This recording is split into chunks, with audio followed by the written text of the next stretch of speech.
Okay, so the first thing I do is I just create a new project in Scratch. And I go ahead and drag in my models and I delete the Scratch cat. So as you can see, I have all my models here. Now, depending on what I'll use, usually the first model that I bring in will just be Ivy. Just for simplicity.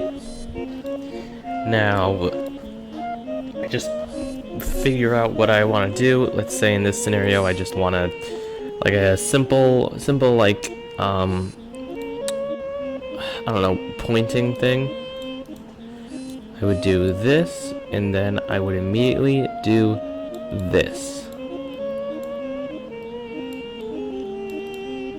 Just always go to the frame it wants to end with, instead of just drawing them all one at a time. So it makes it a lot more simple to follow along, and you can just glance between the two to see where you need to go next. Now the second thing I do is I go onto here and I do this. Now that line thickness is a bit too big, so I'm going to thin it out a bit. And this way kind of looks like fingers, you see? I really only use these in very niche scenarios, but it's good to have them when you do.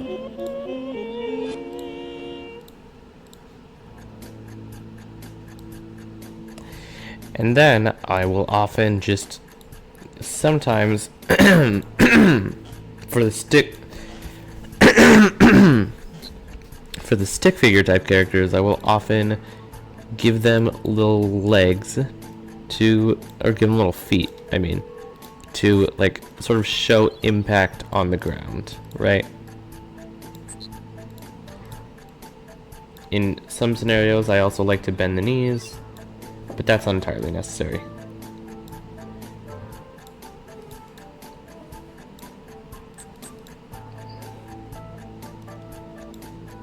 There we go. So now that we have our starting frame and our ending frame, we're going to need to create the way to get through both of them. Now what I use is I use this add-ons feature called Scratch Add-ons, which is a Chrome extension. I have this onion skinning thing which allows me to see previous and next frames. So by simply just doing stuff like this, you can see where your character needs to go next. In this case, I can see which direction Ivy needs to face next, which allows for a lot smoother, you know, things. Now you're gonna want to make sure you do this. You're gonna want to make sure you do this very carefully.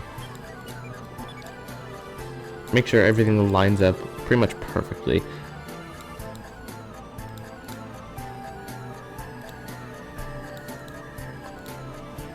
Like that.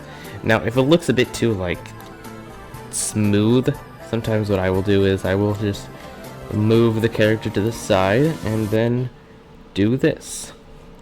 That way it makes it seem like it's actually moving.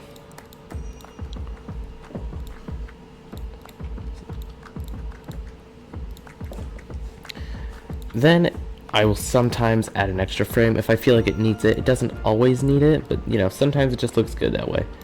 So I will then just continue with this, move the legs a little more, adjust this foot here, bend the knees slightly,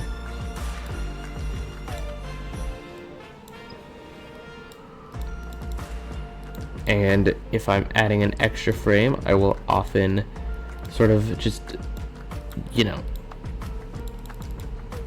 I will bring in, what was this thickness? There we go, 4. I will bring in the fingers, but slightly smaller. So that way it kind of looks like they're just coming out naturally.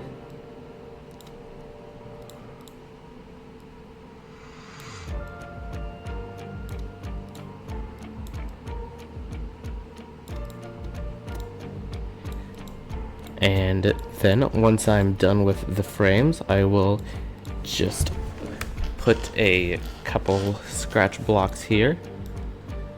Usually the next frame blocks that I have made myself. And now see here, I realize I don't really like how this head looks. So I will just go ahead and edit that so slightly so that way it actually moves a little.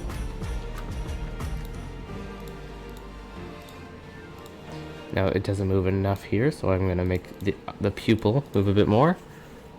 And it feels like this one's a bit too high, so I'm going to move it down. And that is just how I got this simple little thing. Now in some more scenarios I'll say like I don't like how this looks, it doesn't look natural enough. So I will then just do a little something like this. But I forgot to group these together. So I'll group the fingers and the arms together. And I'll get this. Now in some scenarios, it'll create this little thing here where it's like a large spike at the legs or the arms. Easy way to fix this, just do that. And Ivy looks a bit too tall in this scenario, in this one. So I'm just going to whoop, and then I'm just going to whoop. So now I'm also going to do a bit of this as well. Push it back a little. And tilt this one. I forgot to get the fingers. Now when you get off the costume, it does actually make it so that way your undo things don't work, which you're just going to want to put it back. And I'm still not the happiest with this. It still just doesn't look quite right. So now what I'm going to do is I'm just going to push it forward again. And in my opinion, that makes it look a lot better. But to sort of get that smoothness again, I'm going to push this forward as well. And there you go. Now what I'll then do to record it is I will just use the other Scratch add-ons feature to record project. And there you have it. Now just extend it and add audio and more characters and more models and a lot more things other than just a pointing thing. And then you're good.